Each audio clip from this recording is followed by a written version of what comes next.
It was November 14th when the computer system of First National Bank of America collapsed completely, freezing hundreds of millions of dollars in transactions and sending the entire American financial sector into panic, while the country's best technicians desperately fought to restore the servers. No one noticed Emma Rodriguez, an 11-year-old girl sitting in a corner of the office where her father worked. With her small fingers flying across the keyboard, Emma did something no adult had managed to do in 8 hours of crisis. She found the solution. But what she discovered in the code wasn't just a technical error. It was proof of sabotage that would shake the banking world to its foundations. Because sometimes it takes the innocence of a child to see what experts, blinded by routine, can no longer notice. At 9 in the morning on November 14th, the headquarters of First National Bank of America in downtown Manhattan buzzed with its usual frantic activity. Michael Rodriguez, 42 years old and director of the IT department, had brought his daughter Emma with him that morning. The 11-year-old girl had to stay home from school for a medical checkup in the afternoon, and he had no one who could watch her. Emma was an extraordinary child. Long brown hair, always pulled back in a neat ponytail, intelligent eyes that observed everything with curiosity, and a passion for computers inherited from her father. At 11 years old, she already knew how to program in Python and Java, had built her first website, and understood operating systems better than many adults. While Michael attended the morning meeting on new security protocols, Emma had settled in a corner of his office with her laptop, pretending to do homework, but actually exploring the computer networks that fascinated her so much. At 9:47 minutes, the unthinkable happened. Monitors throughout the bank started flickering, then shut down one after another. The silence that followed was deafening. No more humming of computers, no more notification sounds, no more urgent voices of operators. It was as if the technological heart of the institution had stopped beating. Michael rushed out of the conference room along with his colleagues.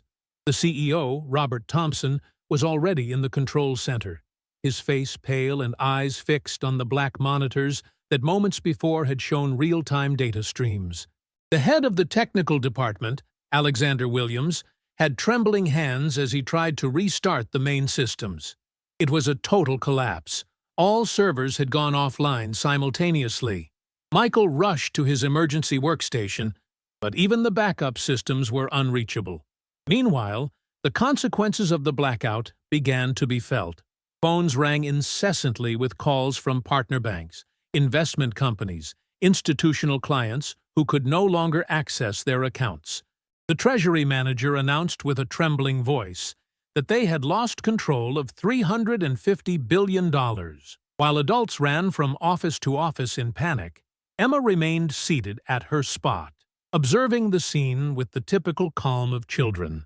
But her curious mind was already beginning to ask questions. Why had all the computers shut down at the same moment? How was it possible that systems designed never to fail had all given up together? She turned on her personal laptop and began doing what she did best: exploring, searching, understanding. What Emma didn't know was that her small fingers were about to discover something that would change everything. By 11 in the morning, the control room had become a real crisis center. External technicians had been called from all over the country. Cybersecurity experts were flying in from Silicon Valley and Washington, D.C., and the Federal Reserve chairman had called an emergency meeting with the Treasury Department. Michael hadn't slept for 36 hours straight. His eyes were red from exhaustion, but his hands never stopped working on backup servers urgently transported from the Chicago branch. Every attempt to restart the main system resulted in a new error: incomprehensible codes that seemed designed specifically to prevent any restoration. Alexander Williams stared at the system logs for the umpteenth time, muttering that the errors made no logical sense. It was as if someone had inserted a time bomb into the code designed to self-destruct. CEO Thompson paced back and forth in the room, talking on the phone with increasingly higher authorities. The Federal Reserve had already issued a reassuring statement to the markets, but the situation was rapidly deteriorating. If they couldn't resolve it by 6 o'clock, they would have to declare a temporary suspension of all operations. Treasury Manager Patricia Miller had stopped counting losses. Initial estimates were already obsolete. As hours passed, the system blockage was causing a domino effect extending to partner banks, investment funds, and multinational corporations. In the general chaos, no one paid attention to Emma anymore. The girl had moved to a secondary workstation in the corner of the room where an old terminal remained on because it was connected to a separate network used only for environmental monitoring of the building. What had caught Emma's attention wasn't so much the technical problem as the pattern of the errors. She had started keeping a notebook where she recorded the times each system went offline, the error codes on monitors, and the failed restart attempts. With the simple but crystal-clear logic of an 11-year-old, Emma had noticed something the experts couldn't see. There was a pattern. The errors weren't random. They followed a precise time sequence, almost orchestrated from within. While her father and colleagues focused on the main servers, Emma had begun exploring peripheral systems through the secondary terminal. She knew her father's passwords, and the system recognized her as an authorized user. What she found left her breathless. Hidden in a system folder that should only contain automatic configuration files, there was a program that shouldn't exist. A small piece of code that activated at regular intervals and modified critical parameters of the operating system. Emma didn't fully understand what the program did, but one thing was clear. It wasn't part of the original system. Someone had inserted it deliberately, and that someone knew the bank's systems better than anyone else. Comparing the activation times of the mysterious program with the chronology of recorded errors, Emma discovered a perfect match. Every time the program activated, a new system went offline.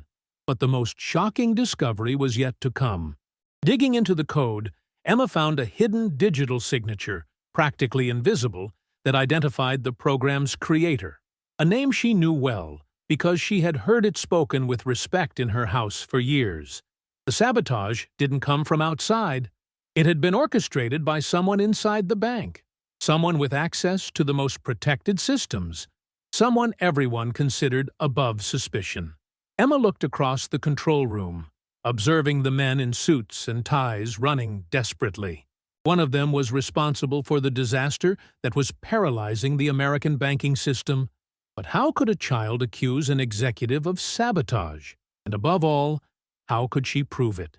As the clock showed 2:30 p.m., the pressure in the control room had become unbearable. European financial markets were reacting badly to leaked news about the crisis.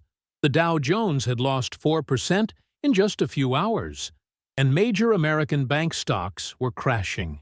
Michael had bloodshot eyes and hands trembling from excess caffeine.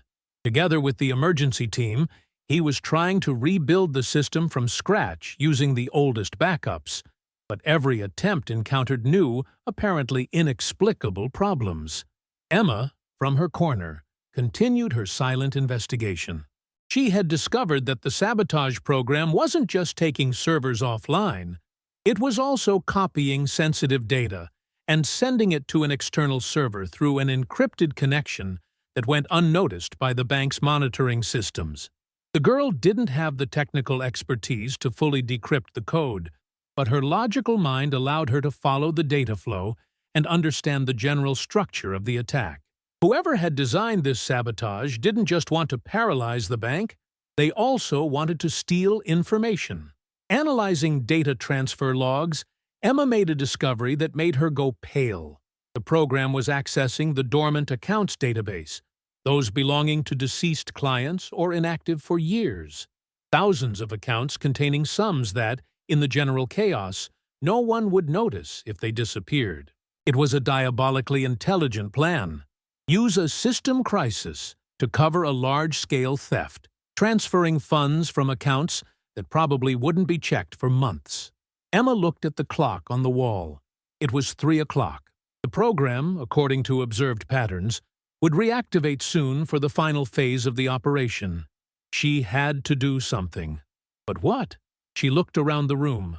Her father was immersed in trying to rebuild the main database. CEO Thompson was discussing on the phone with the Treasury Secretary. External technicians ran from workstation to workstation like frenzied ants. And then she saw him. Alexander Williams, head of the technical department, was sitting at his main workstation, apparently focused on restoration attempts. But Emma noticed something strange. While everyone else was panicking, he seemed strangely calm. Emma made a risky decision. She got up and silently approached Williams, pretending to want to reach her father. As she passed behind him, she took a quick glance at his monitor. What she saw froze her. Williams wasn't working on system restoration. He was monitoring the sabotage program's progress, checking that everything was proceeding according to plan. On his screen was a hidden window showing the status of money transfers from dormant accounts. Emma pretended nothing happened and continued toward her father, but her heart was beating hard. Now she had proof of who was responsible, but she was also in grave danger. If Williams realized she had seen, what would happen? She returned to her workstation trying to appear normal, but her mind was racing. She had to warn her father, but how could she do it without attracting Williams's attention? And above all, how could she convince adults that the respected head of the technical department was actually a criminal? She looked at the clock again. 3:45. According to her calculations, the program would reactivate in 15 minutes to complete the theft. After that, probably, the systems would miraculously come back online, and Williams would be celebrated as the hero who saved the bank. Emma took her notebook and began writing everything she had discovered, from the hidden digital signature to transfers from dormant accounts. If something happened to her, at least someone could find the evidence. But as she wrote, an idea began forming in her mind. A risky plan that could put her in danger, but which might be the only way to stop Williams before he completed his crime. Time was running out, and the fate of First National Bank of America was in the hands of an 11-year-old girl. At 3:55, Emma had made the most courageous decision of her life. She couldn't just watch while Williams completed his criminal plan. She had to act, even if it meant risking everything. Her plan was simple, but dangerous. Instead of trying to convince adults with words they probably wouldn't believe, she would use the concrete evidence she had gathered to expose Williams in front of everyone. Emma knew the sabotage program would reactivate in a few minutes, but she had also discovered something Williams probably didn't imagine. The secondary terminal was connected to the main visualization system of the control room. With the right modifications, she could project anything onto the large monitors everyone was watching. While adults continued their frantic restoration attempts, Emma began working silently. She copied all discovered files, including the sabotage program and money transfer logs, to a temporary folder. Enjoying the story? Give it a little like, and don't forget to subscribe. Now then, let's carry on. Then she began preparing what she mentally called her truth dossier. It wasn't easy. She had to simplify complex codes into images and graphs, understandable even to non-technical people. She had to organize evidence logically and convincingly. And above all, she had to do it without attracting Williams's attention, who was just a few meters away. At 4:02, exactly as Emma had predicted, the sabotage program reactivated. New error messages appeared on main monitors, and the room exploded into frantic activity again. It was the perfect moment to act. Emma activated the connection to the main visualization system and began projecting her presentation onto the large screens dominating the room. For a few seconds, no one noticed, too focused on their own monitors. Then, gradually, voices died down one after another. Everyone looked up at the large screens, where instead of usual system graphics, never-before-seen documents appeared. CEO Thompson stared incredulously at a screen showing the sabotage program code with highlighted lines causing malfunctions. Michael immediately recognized the presentation style and turned toward his daughter's workstation, seeing her standing, pale but determined, hand still on the keyboard. But before anyone could react, the most devastating proof appeared on monitors. A screenshot of Williams's computer showing the control panel for illegal transfers, complete with timestamps and authorization codes. The silence that followed was deafening. All eyes turned to Williams, who had gone white as a sheet. For a moment, he seemed about to deny everything, but then he looked at Emma and understood it was over. CEO Thompson looked at Williams with an icy voice, demanding explanations. Williams looked around the room, seeing colleagues' faces transform from confused to accusatory. Then, with a sudden movement, he got up from his chair and ran toward the exit. But Michael was faster. In a few steps, he reached Williams and stopped him, while two security guards rushed to hold him permanently. Williams shouted that it was the fault of that girl, that she had violated their systems. But Thompson, who had already called the FBI, replied sarcastically that he should thank Emma for preventing him from committing a crime that would have sent him to prison for 20 years instead of 10. While Williams was taken away under escort, Emma sat heavily in her chair. Her legs trembled from adrenaline, and only now did she realize what she had just done. Michael reached her and hugged her tightly, asking how she had managed to discover everything. Emma showed him the notebook where she had recorded everything, explaining how she had noticed patterns in errors and followed digital traces to their source. Once the sabotage program was removed and original parameters restored, the bank's systems began coming back online one after another. By 7:30, all operations had been restored. But the real victory wasn't just technical. Emma had demonstrated that sometimes a fresh and curious mind can see what experience and routine make invisible. And she had saved not only the bank, but also the career and reputation of her father and all his innocent colleagues. The next morning, the headquarters of First National Bank of America was unrecognizable. Where panic had reigned the day before, now there was an atmosphere of celebration mixed with disbelief. The news that an 11-year-old girl had exposed internal sabotage and prevented a national financial crisis had spread rapidly, and journalists were besieging the building's entrance. Emma woke up in her bedroom in Queens, believing for a moment she had dreamed everything. But when she turned on the television and saw her photo on morning news shows, she understood that reality was more incredible than her dreams. The CNN anchor presented her as the 11-year-old who saved the American banking system. Michael had left early for a special meeting with the board of directors. Emma knew her father was worried, not about what she had done, but about possible consequences. Technically, she had violated several security protocols by accessing protected systems. But when Michael returned that evening, he had a smile Emma hadn't seen in years. The Federal Reserve chairman wanted to meet her personally, and the Treasury Secretary had called her a national treasure. In the following days, Emma's life was swept up in a whirlwind of attention. She received congratulatory letters from around the world, invitations to cybersecurity conferences, and even a scholarship offer from MIT for when she turned 18. But what made her happiest was a letter from her class. Her classmates had written together a message thanking her for proving that children can do extraordinary things and inviting her to give a computer science lecture when she returned to school. The meeting with the Federal Reserve chairman was formal but warm. Emma was received at the Federal Reserve Building in Washington, where it was explained that her discovery had prevented losses of over $500 million and safeguarded the stability of the national financial system.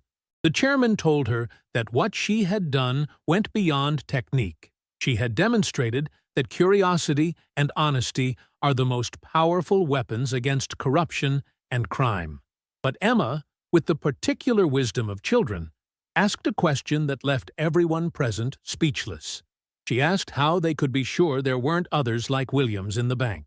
That simple but penetrating question led to a complete review of security and internal control protocols. Emma, unknowingly, had triggered a reform that would make the American banking system safer and more transparent. 3 months later, when Williams's trial began, Emma was called as a witness. The courtroom was adapted to accommodate such a young witness, and Emma told her story with the clarity and honesty that had characterized her discovery. Williams was sentenced to 12 years in prison for computer sabotage, attempted aggravated theft, and attack on national security. During the trial, it emerged that he had accumulated gambling debts of over $2 million and had planned the sabotage as a way to repay them. But the real reward for Emma wasn't honors or fame. It was seeing her father smile again, freed from the weight of a crisis that could have destroyed his career. It was receiving sincere gratitude from hundreds of bank employees. It was knowing she had done the right thing at the right time. The evening of the verdict, as Emma and Michael had dinner together at home, she asked if she could come to the office sometimes because she still wanted to learn. Michael looked at her and saw in his daughter's eyes the same passion for technology that had guided him throughout his career. But there was something more. There was the courage to use that passion to do good. He replied that she could always come, but maybe next time they could avoid computer crimes. Emma laughed, and Michael understood that his daughter had grown during those dramatic days. She was no longer just the curious child he brought to the office when he didn't know where to leave her. She was a young woman who had proven that age doesn't matter when it comes to making a difference. 1 year after that November that had changed everything, Emma Rodriguez had become the symbol of a new generation of young American talent. At 12 years old, she was the youngest honorary consultant ever appointed by the Department of Homeland Security, and her ideas on cybersecurity were studied in universities around the world. But for Emma, the most important thing was that life had returned to normal. She went to school like all her peers, did homework, argued with her parents about bedtime. The difference was that now, when her father had complex computer problems at work, he knew he had a trusted consultant at home. First National Bank of America had established the Emma Rodriguez Program, an initiative involving young talents in identifying vulnerabilities in computer systems. Emma was the program's first ambassador, and every month she held video conferences with kids from across America who showed their discoveries and innovations. Michael had gotten a promotion to Director of Cybersecurity, a role created specifically after the previous year's events. But the real change in his life wasn't professional. It was discovering that his daughter wasn't just extraordinarily intelligent, but also a person with an innate sense of justice and common good. One November evening, exactly 1 year after the sabotage, Emma and Michael were having dinner when she made an announcement that surprised him. She had decided what she wanted to be when she grew up: a hacker. Michael almost choked on his water, but Emma interrupted him, explaining that she wanted to become a good hacker, one who uses technology to protect people, not to hurt them, just like she had done with the bank. Michael understood that his daughter had already grasped something many adults never understand. Technology is neutral, but the people who use it make the difference between good and evil. He explained they were called ethical hackers, and that he thought she would be perfect for that job. Emma smiled and returned to eating, but Michael saw in her eyes the determination of someone who had already found their path in life. That night, while Emma slept, Michael entered her bedroom and looked at her. 1 year before, she was just his daughter, a curious child who loved computers. Now she had become living proof that the next generation was in good hands. He looked at Emma's desk, where next to school homework there were advanced programming books, specialized magazine articles, and a notebook where she jotted down ideas to make the internet safer for all the world's children. On the nightstand was the thank you letter the president had sent her, and next to it a photo of her with the bank team on the day of complete system restoration. Emma was the only one truly smiling in that photo because she was the only one who had experienced the whole thing as an adventure rather than a crisis. Michael turned off the light and left the room, but first stopped at the threshold for one last look. His daughter slept peacefully, probably dreaming of codes and algorithms, unaware that her story had already become legend in computer science schools worldwide. The next day would begin a new week, with new challenges and new discoveries. Emma would return to school, do homework, play with friends, but Michael knew that inside her was already the embryo of the extraordinary person she would become, a guardian of the digital world, a protector of innocence in cyberspace, a modern hero armed only with curiosity, courage, and a laptop. Because sometimes, to change the world, all it takes is an 11-year-old girl who isn't afraid to ask the right questions at the right time. And Emma Rodriguez's story was just beginning. Like, if you believe curiosity can save the world, comment which part of the story touched you most. Share to inspire those who believe in the power of new generations. Subscribe for more stories of courage and ingenuity. Sometimes it takes a young mind to see what experts miss. Sometimes a child's curiosity is worth more than years of experience. And sometimes heroes arrive when you least expect them. With the innocence of those who don't know, it's impossible. Because the future belongs to those who have the courage to ask the right questions.